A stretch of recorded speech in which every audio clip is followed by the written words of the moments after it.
হরিয়ানার গুরগাঁওয়ের শিখপুরের জমি লেনদেন সংক্রান্ত মামলায় কংগ্রেস সাংসদ প্রিয়াঙ্কা গান্ধী স্বামী তথা ব্যবসায়ী রবার্ট ভাদ্রাকে জিজ্ঞাসাবাদ ইডির জিজ্ঞাসাবাদ আপডেট আমরা নেব। রাজীব চক্রবর্তী রয়েছেন টেলিফোন লাইনের প্রতিনিধি। রাজীব, কি খবর রয়েছে, কি আপডেট পাচ্ছ?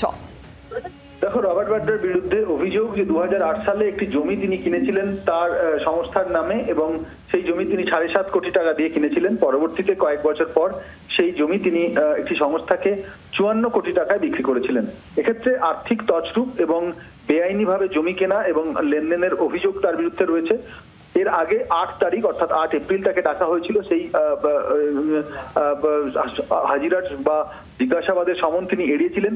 গতকাল দিনভর রবার্ট ভাদ্রাকে জিজ্ঞাসা করা হয়েছে, আজ আবারও তাকে ডেকে পাঠানো হয়েছে।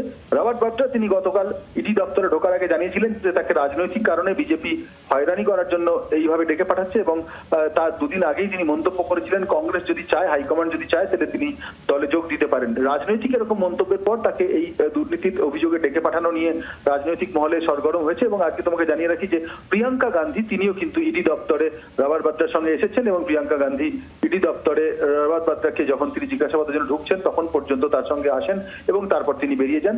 এক্ষেত্রে একটা বিষয় স্পষ্ট যে কংগ্রেস যে দলগতভাবে প্রিয়াঙ্কা গান্ধীর মাধ্যমে একটি বার্তা দিতে চাইছে যে রবার্ট ভাদ্রার পাশে কংগ্রেস রয়েছে, সেটা কিন্তু স্পষ্ট। রাজীব, ধন্যবাদ। বাংলার আওয়াজ, বাঙালির আবেগ, জি 24 ঘন্টা।